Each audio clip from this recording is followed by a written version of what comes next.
नमस्कार, आप सभी का कवच विद्या चैनल पर हार्दिक स्वागत है। और दोबारा से एक नए प्रयास, एक नई उमंग के साथ यह चैनल शुरू किया जा रहा है। और इस चैनल के माध्यम से इस बार और भी ज़्यादा दिव्य साधनाएं, ज्ञान एवं अनुभवों को प्रकाशित किया जाएगा, जिससे एक जन कल्याण की भावना से यह चैनल का जो ज्ञान है, यह जो एक अनुभव है, एक ऊर्जा है, उसको ज़्यादा से ज़्यादा लोगों तक पहुंचा पाएँ। और इसमें हमें पूरा भरोसा है कि आप हमारा साथ देंगे, जिससे इस चैनल की जो एक महत्व है उसको हर कोई समझे एवं आप भी एक इस चैनल के अभिन्न अंग बने। तो इसलिए ही यह दोबारा से चैनल शुरू किया जा रहा है। तो उम्मीद है आप इस चैनल के दौरान, इस चैनल की जो भी साधनाएं होंगी, वीडियोस होंगी, उसमें आप हमारा पूरा साथ देंगे। तो आज इस वीडियो में हमारे द्वारा गणपति साधना के विशेष रूप से इसमें बात की जाएगी, इसमें चर्चा की जाएगी एवं एक साधना आपको इसमें दी जाएगी।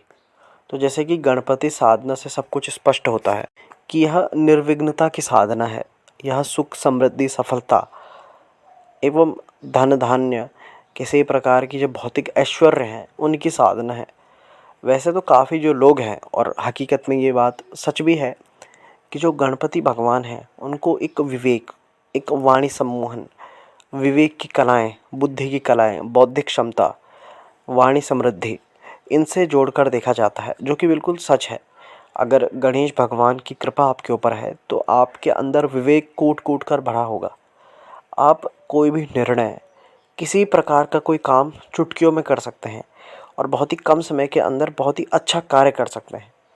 क्योंकि जो गणेश भगवान हैं, इनके जो ऊर्जा हैं, जो इनके आप कह सकते हैं गुण हैं, वह एक व्यक्ति में आने लगते हैं जब वो उनकी साधनाओं का, उनके चरित्र का अनुसरण करता है। और यही इस साधना के लाभ है, यही इस साधना की विशेषता है कि आप भी इतने विवेकवान बने जिससे आपका प्रभाव पड़े। और प्रभाव का ही खेल है। और जिस पे विवेक होगा तो उसके पास धन, समृद्धि, यह अपने आप ही उसके पास खींची चली जाती है।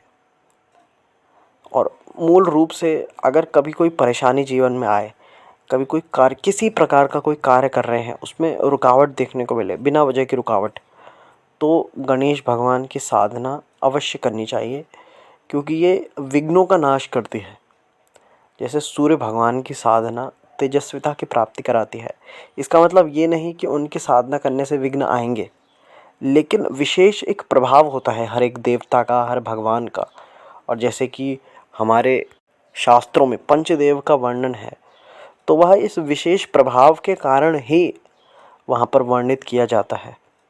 तो इसके विशेष रूप से ही यह साधना आपको दी जा रही है। हम आपका ज़्यादा समय नहीं लेंगे, जल्दी से साधना विधान जो है संक्षिप्त रूप में हमारा एक प्रयास होगा आपको बताने का। सर्वप्रथम यह साधना कब कर सकते हैं? यह साधना आप वैसे तो कभी भी कर सकते हैं, लेकिन विशेष रूप से अगर चतुर्थी का समय आसपास हो, या फिर कोई विशेष पर्व, होली, दिवाली या अक्षय तृतीया जैसे कि आज है, या फिर कोई विशेष एक किसी की एक महान जैसे कभी पर्व आ जाता है, जैसे गुरु पुष्य नक्षत्र का पर्व, या फिर ऐसे कोई विशेष पर्व जो मुहूर्त वाले पर्व होते हैं, अगर कभी आ जाते हैं, तब ये साधना कर सकते हैं।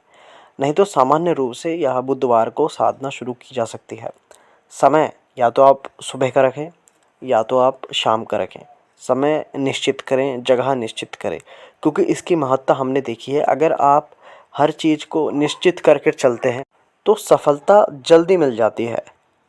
और भले ही आप संख्या या जाप या मंत्र को एक विशेष अनुपात में ज़्यादा से ज़्यादा जपने की कोशिश करें, लेकिन अगर आपके जीवन में अनिश्चितता है तो फिर कभी भी जीवन में उन्नति देखने को नहीं मिलती, जिस प्रकार की उन्नति की आप आशा करते हैं।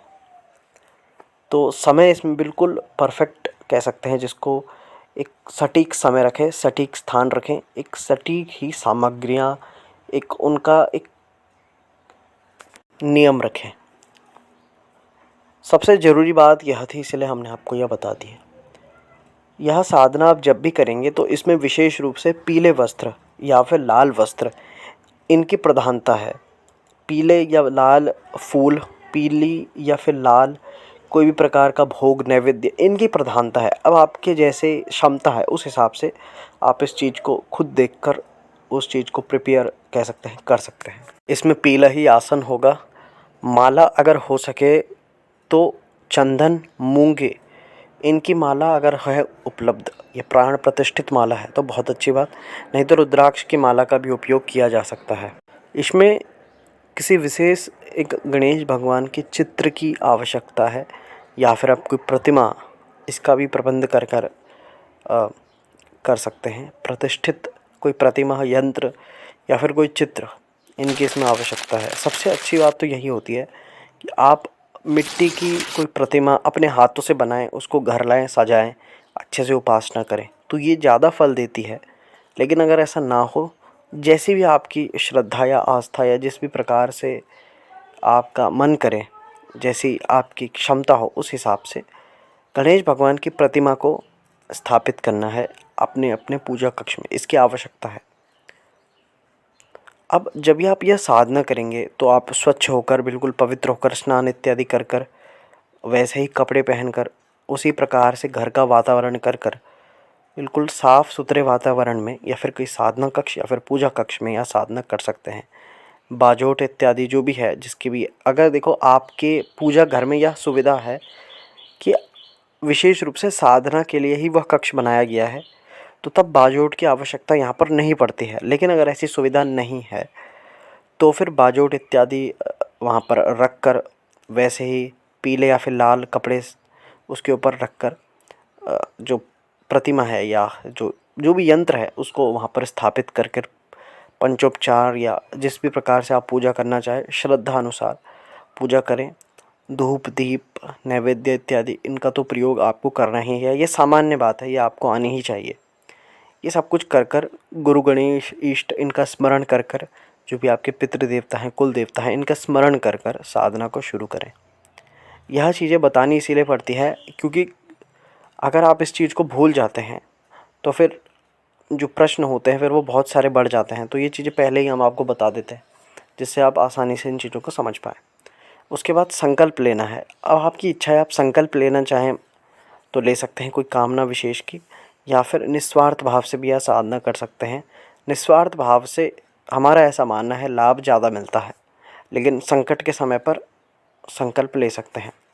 उसके बाद जो गणेश भगवान की नामावली होती है, जो स्तोत्र होते हैं, उनका आप पाठ कर सकते हैं। अगर आपको आवाहन मंत्र आता है गणेश भगवान का तो उसका आप पाठ या जाप कर सकते हैं। नहीं तो गणेश भगवान की कोई भी नामावली, 21 नामावली या 12 नामावली जो होती है, या फिर 108 नामावली, जो भी जिस भी प्रकार से समय की एक उपलब्धता हो आपके पास, उसका पाठ कर कर, या फिर स्तोत्र का पाठ कर कर, या फिर कोई कवच का पाठ कर कर, संकल्प जो है उसका जो भी पूरा प्रोसीजर है वो कर कर, आपको माला से, जो भी निर्धारित माला होगी उससे आपको ओम वक्रतुंडाय हुम इसका जाप करना है। इसमें जाप की ज़्यादा से ज़्यादा संख्या 101 माला करने की कोशिश करें, नहीं तो कम से कम 51 माला का तो जाप करें ही।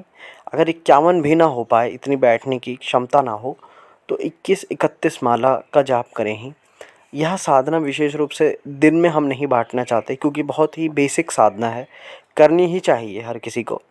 लेकिन फिर भी अगर आपको दिन का मान कर ही साधना करनी है तो आप 1 महीने तक यह साधना कर सकते हैं। आप 1 महीने तक यह साधना करेंगे, अपने अनुसार समय जो भी होता है उसको, उसका हिसाब कर कर 1 महीने तक साधना करें। उसके बाद आप अपने जीवन में प्रभाव देखें। उसके बाद आप इस साधना को लंबे समय तक कंटिन्यू कर सकते हैं। आपको बीच में ही वैसे प्रभाव दिखने लग जाएंगे 1-2 हफ्ते में। 2-3 हफ्ते के अंदर अगर कोई बहुत बड़ी परेशानी है तो उसकी आपको कह सकते हैं राहत उसमें देखने को मिल जाएगी। तो आप यह साधना करें। निश्चित रूप से इसमें काफ़ी सारे लाभ मिलते हैं, काफ़ी सारी सुविधाएं इसमें मिलती है और जीवन में संपन्नता आती है। बुद्धि, विवेक, ज्ञान यह बढ़ता है। किसी को वाणी दोष है तो उसमें राहत देखने को मिलती है। जब आपका जाप पूर्ण हो जाए तो सामग्री को उचित स्थान पर रख दें। वैसे तो जब तक साधना चलेगी आपको सामग्री साधना कक्ष या पूजा कक्ष से हिलानी नहीं है। जो जो मूल सामग्रियां हैं, हाँ, जो पुष्प है, जो नैवेद्य है, उसको आप अपने अनुसार उपयोग कर सकते हैं या प्रवाहित कर सकते हैं, जैसा आपको उचित लगे। लेकिन जैसे कि आपकी एक पहले दिन की साधना पूरी हो गई, उसके बाद गणेश भगवान को प्रणाम कर कर 5 मिनट प्राणायाम करें।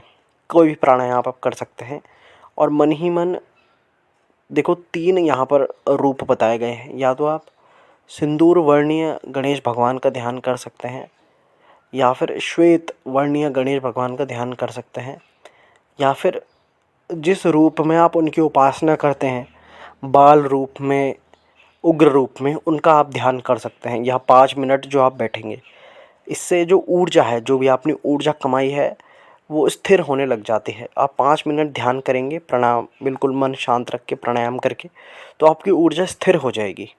और उसके बाद आप अपना जो भी कार्य करते हैं करते रहें।